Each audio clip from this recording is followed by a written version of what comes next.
Pero volvamos a Boston. Pese a que la demostración es ciertamente impresionante, la verdad es que no despeja la incógnita de cómo se las apañaría el servicio de sanidad para afrontar el estallido de una epidemia de semejantes características. En Gran Bretaña prefieren dejarlo todo en manos de los servicios de inteligencia. Agáchate un poco. La respuesta del Reino Unido contra el terrorismo la lleva en su mayor parte el servicio de inteligencia. Allí se investiga a la gente que es capaz de hacernos daño para valorar su potencial y evitar en lo posible su expansión.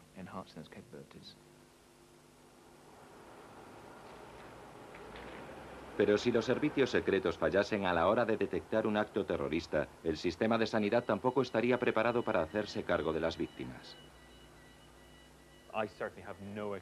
Desde luego, yo no tengo experiencia en el tratamiento de epidemias a gran escala, ni en el cuidado de un elevado número de enfermos contagiosos. La mayoría de los médicos del Reino Unido solo han visto las plagas en los libros de texto o en la Biblia.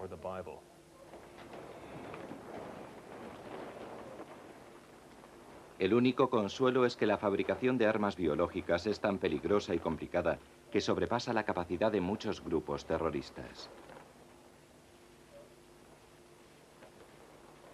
Aunque no podemos decir lo mismo en el caso de las armas biológicas concebidas para su uso en el campo de batalla.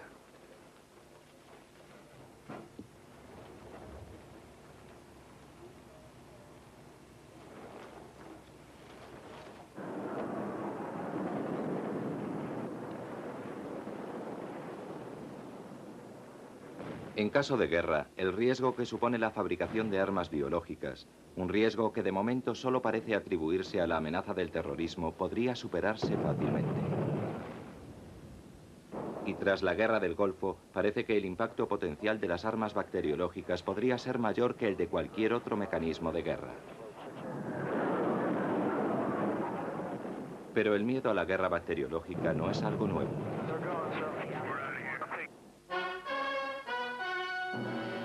Existe un nuevo veneno. Apenas 30 gramos serían suficientes para acabar con toda la población de Estados Unidos. La guerra bacteriológica puede arrasar ciudades enteras.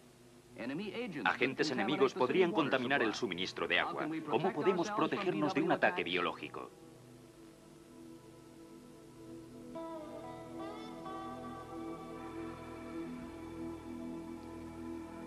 Cuando en los años 50 la Guerra Fría se fue intensificando, creció el temor en los Estados Unidos a que la Unión Soviética pudiese estar desarrollando armas biológicas. El Pentágono llevó a cabo experimentos secretos para descubrir las consecuencias de un posible ataque por parte de agentes soviéticos camuflados. En algunas de las ciudades más pobladas de Estados Unidos, agentes del FBI lanzaron nubes bacteriológicas para ver su capacidad de transmisión.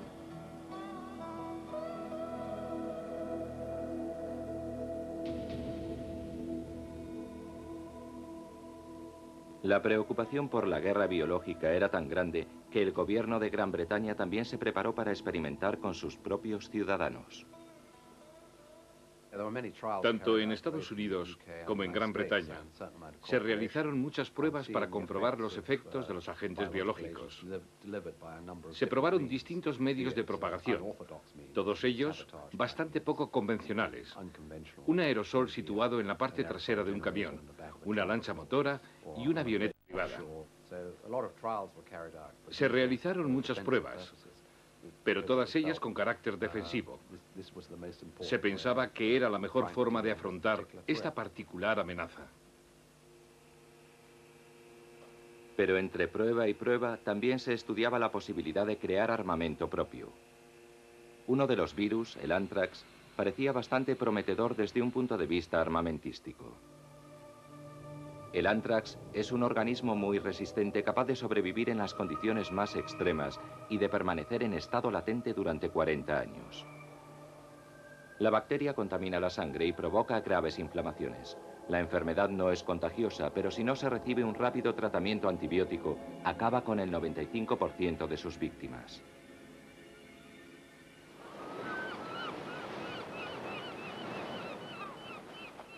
Los ingleses utilizaron ovejas para probar los efectos del anthrax en una isla de la costa escocesa. Por medio de una serie de mecanismos lograron esparcir el germen por el aire. Las pruebas demostraron que tan solo unos pocos gramos podían resultar devastadores. Pero tanto el anthrax como cualquier otro agente bacteriológico son bastante poco fiables. Un cambio en la dirección del viento podría inutilizar el ataque o lanzarlo sobre el bando equivocado.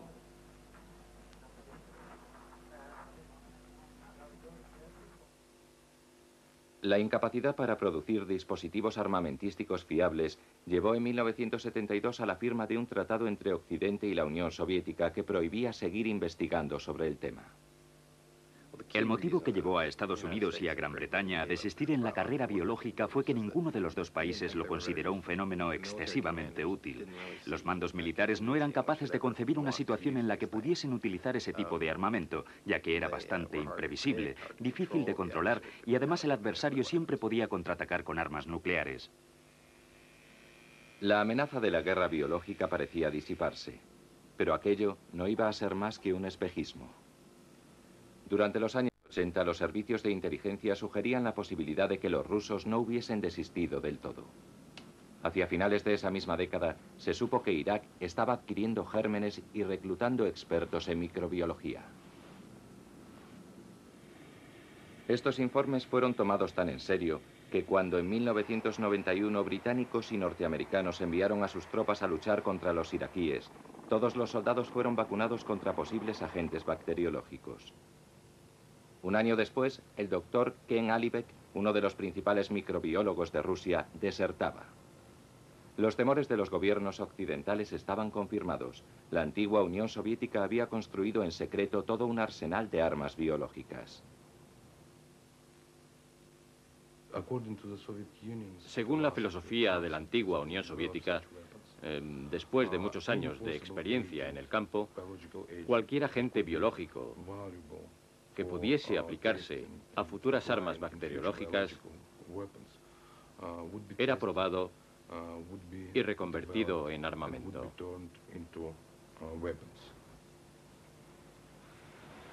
Alibek trabajaba en la planta de Stepnogorsk, en la desolada región de Kazajstán. Los rusos trabajaban sobre todos los posibles aspectos de las armas biológicas. Aquí se probaban los efectos bacteriológicos de los agentes y se desarrollaban sofisticados métodos de transmisión a gran escala. Los rusos trabajaban mucho sobre este campo y de hecho ya contaban con varios agentes microbiológicos que podían ser instalados en misiles. Ellos los consideraban un arma estratégica. El periodo de mayor intensidad dentro de la carrera biológica tuvo lugar a comienzos de los 80, con casi 25.000 científicos trabajando y millones de rublos invertidos. Era la época de la Guerra de las Galaxias. Las pruebas demuestran que los rusos sabían de la importancia de esta nueva variedad de armamento y estaban dispuestos a seguir adelante con su estudio. El programa soviético creó un ejército de científicos especializados en cuestiones de armamento biológico. Con el ocaso de la Unión Soviética, la mayor parte del programa fue cancelado y los científicos se fueron al paro.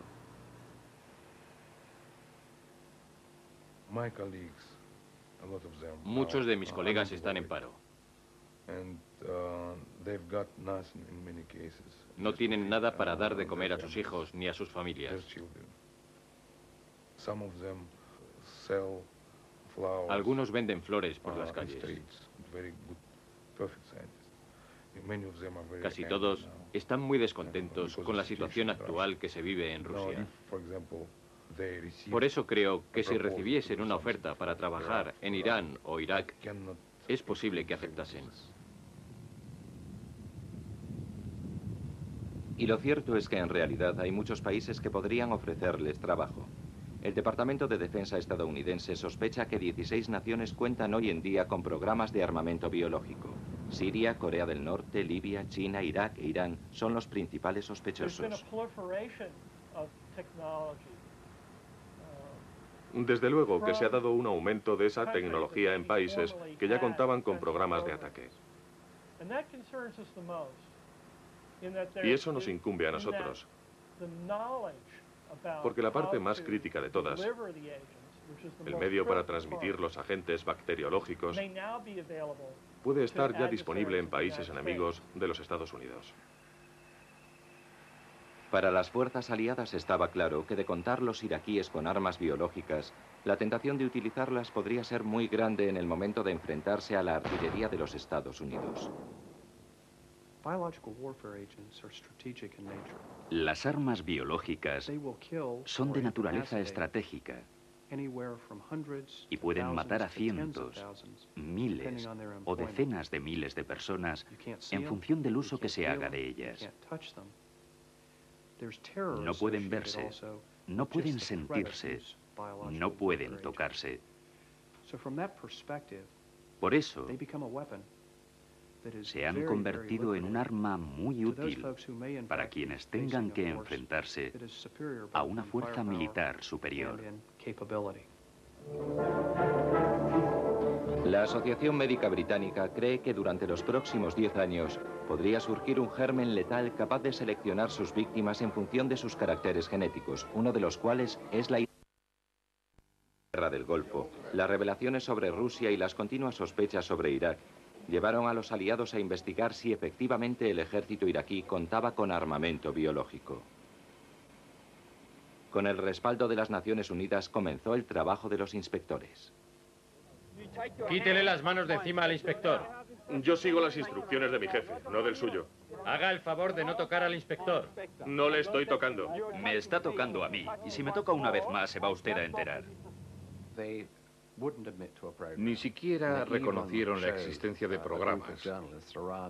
Incluso en 1995 organizaron una visita con periodistas a su principal planta de producción, afirmando que lo único que se producía allí eran aditivos para enriquecer los piensos y pesticidas para la agricultura.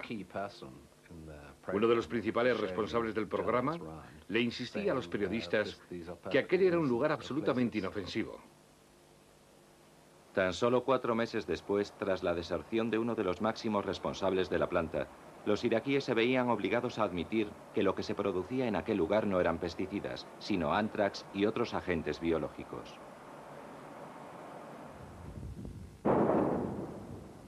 Algunas de estas fábricas están siendo destruidas, pero todavía se desconoce la verdadera magnitud del programa iraquí.